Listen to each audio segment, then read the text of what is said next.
Hello everyone, Zelrant here, and today we're looking at Etheria Restart, and we're going to take a look at another Animus here. Now this is not actually going to be an SSR, but an SR, and I think it's going to be a very important unit for a lot of people, especially if you're not willing to reroll for what I consider one of the best reroll targets, which is Lily, and that is going to be Chiaka the Echo.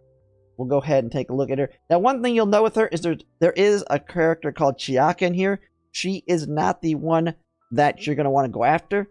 She's a healer support. She's decent, but she's not the one you want. The one I'm talking about is Chiaka the Echo. I think this is the single best SR in the game at this point. And so if you do not get a Lily, she is going to be your go-to for turn manipulation because she has turn manipulation built into her kit. So let's first just look at her passive here. So her passive, Violin Inspiration. This is something that's always active and is always going to happen. To overcome her fear of performing, Chiaka plucks the strings once more. Before her turn starts, if Chiaka is able to take action, so she's not got like a debuff that's preventing action, she applies a 2-turn attack plus to 3 random allies. If the target already has attack up, she additionally applies 1-turn Ave Maria to him. Ave Maria being immune to steal turn meter and minus turn meter. So that's going to be really good in PvP, because that's going to prevent them from manipulating your turn meter. And then increases other allies' turn meter by 5% at the end of turn. So now that ally has a little bit of turn manipulation within their kit. Small, but it all can kind of add up when you kind of put a whole team together. Really, really big there.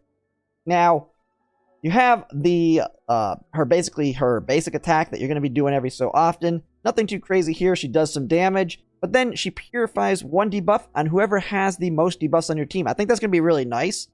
Just a little bit of extra cleansing on your team, because you're probably already going to have like a sustain doing it.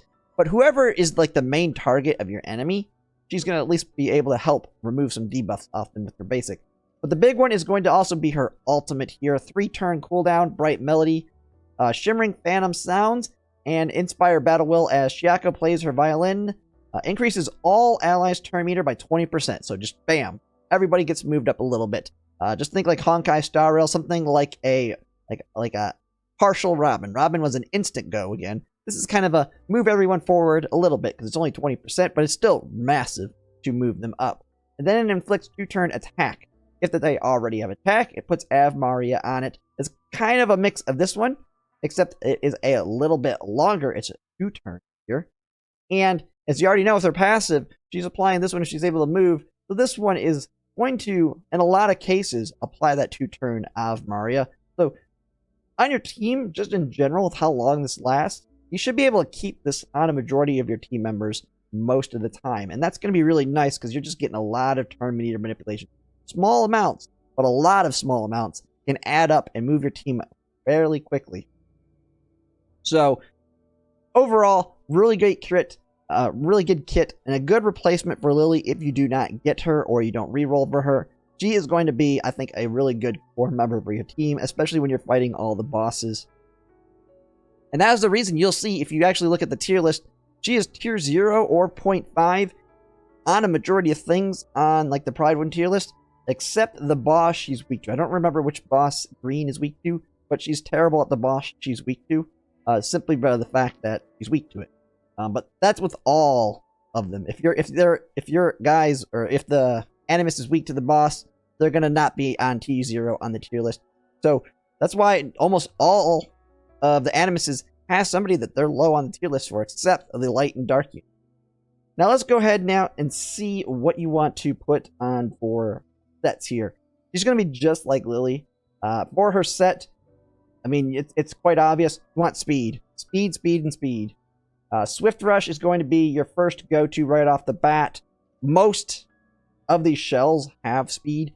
Very easy to get a full set of it. And my advice, now when we look at the shells here, there are some obvious picks that you'll want to get as you're working your way up. But if you can get Swift Rush, I'll throw whatever on there as long as I have Swift Rush, just because you want her to be fast. But then as you start moving up, you might want to, especially if you're going to get into PvP, you might want to look at something like Bulwark, because there's a little bit of defense and immunity there. But then the other ones that I really like are going to be Swift Raid, as well as Swift Smite. Just more speed. There's speed built into it. got a little bit of attack on Swift Raid. Swift Smite, you got a little bit of effective accuracy mixed with the speed. But speed is to me the key for her. You just want her to go fast and maybe a little bit of tankiness in there, so she can stay alive, especially in PvP, which I think bulk work might be extremely good for.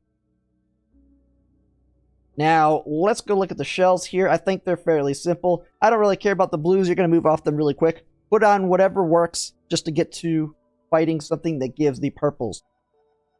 Now, when it comes to the purples, the big one that you might want to target for her, or the boss that drops, is going to be Star. That's because Star has Swift Rush, one of the first ones you're wanting to get on her. You'll be able to get that, but then when you look at her skill, before they take action, reduces their next skill's cooldown by 1 turn.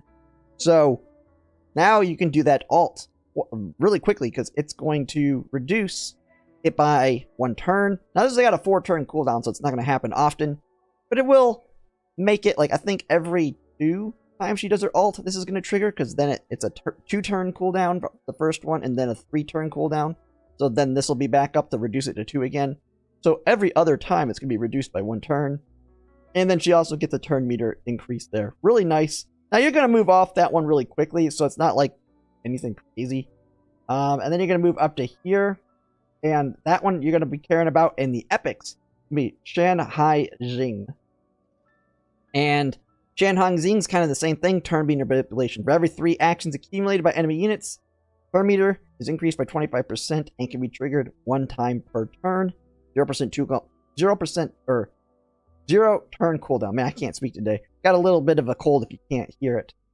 So that will happen very often there. And then, like, when you look right here, got some really nice, got Swift Rush in here. Then you can maybe go for Strive here for a little bit of defensive things, and turn meter manipulation in there. So really good overall there. And then ultimately, what matters end game, you have your shells here that you want to go for. First one, pretty much all the same as Lily, in my opinion. Codex of Magic. Now this one has a large cooldown, but this one's pretty big. Before they act, unleashes the owner's Animus's full potential, making their next skill cost no cooldown. So no cooldown on their next skill. So you're just going to be able to do that ultimate back to back, and then increases their speed by 10% for 2 turns. And that can be really, really big because you're stacking nothing but speed on her. So really nice there. The only big negative I really don't like on it is how long the cooldown is on the shell. But it has everything you want in the matrices here. Swift Rush, Strive, Bulk Work, Swift Raid, Swift Smite. All those can be good. Heck, even she's going to be a heavy target by people in PvP. So even Bloodbath might be a good one here. Get you that effective resistance, as well as if she takes a lot of hits, she gets an immediate big damage reduction bonus there. So Codex Magic, really good for her. But then you also have Amber here. Another one, Death Prevention, single heal, defensive, 6-turn cooldown. When the owner Animus is about to die, halves their current turn meter, so speeds them up really quickly, removes all effects on them, really nice as well, because if she's going to be a target, like, especially in PvP, she's going to be headhunted by people. And this is going to be a way to keep her alive, remove everything they throw on her, speed her up so she can get speed manipulation going up again, and then recovers 60% of her HP, and then puts her in an ice state. While active, increases defense by 200% and grants immunity to turn meter minus buffs. So she's like immune to a bunch of stuff. And then when it's their turn to act, recovers 50% of the max HP. So just a massive... I think this may potentially be one of the best ones for PvP for your Animuses that are going to be targets of enemies. As, hey, you attack this person and, yeah, it's more defensive, but you may be wasting your initial attacks trying to kill them because they're just going to keep themselves alive, get sped up, and then your team's going to ramp up to hit back harder. And then, like I said, this one has all the same stuff you want. Swift Rush, Strive, Swift Smite. You got Bloodbath is really good on this one as well. Overall, great shell for her. But then you also have another one that I think's good on a majority of Animuses. It's a very good defensive one. I think this one might be kind of tied with the other one when it comes to PvP in terms of defensive. Before they take action, if the owner has any debuffs, dispels those 2 debuffs and increases their effective resistance by 25% for every 1 debuff dispelled, lasting for 2 turns. So you can get 50% effective resistance here it has everything you want in here. Plus, if you're wanting a lot of HP on her for some reason, you got Wellspring mixed in, Swift Rush, Drive, Swift Smite, Bloodbath. Everything good is on him as well. It's kind of a tie. It really is going to depend, I think, ultimately, especially when it comes to PvP, how the meta shakes up. Whether you want to go with someone like Alicorn or Amber, because if it's a very heavy debuff meta, then it very well might be, because there's a lot of debuffs in this game, then this may be the better one to go. But if it's like a very defensive, like everybody's doing effective resistance, so it's really hard to trigger those debuffs, this may not be the direction you go. I don't know. It's going to ultimately determine on the meta when it comes to that. But then you also have another one, Dark Moon, has some potential a little bit as well. I think I've mentioned this one on Lily.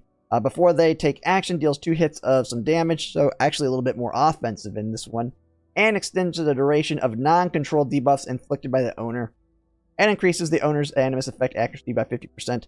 Nothing too crazy on this one. I mean, this would be probably my last choice, but it does have a lot of stuff you can work with here as well. All great buffs there. But I think my choice of 2 is going to be Alicorn and Amber, simply because it's going to be more important to have like a good PvP setup versus the PvE. I think you can be a little bit more defensive on PvE and it'd be fine without being full offense. But it's going to ultimately be a lot more important in PvP, especially when the other person can kind of try and predict what you have. Having the defensive option is probably going to be a little bit better. But we'll kind of have to see how it shakes up. I mean, it's ultimately going to be determined by how the meta shakes up, because you're going to want to counter whatever is the most popular. But yeah, that's pretty much it. That's Chiaka the Echo, a great SR unit. Now, since I plan to re-roll for Lily, she probably won't get too much use for me if I end up getting her. But we'll kind of have to see. But, I mean, Lily is better. Is outright better. But if you don't get her, she's a very good replacement for her in your team. And she works quite well from what I've seen. But yeah, that's pretty much it. If you like my content, if you like, comment, subscribe, it really helps. And thanks for watching.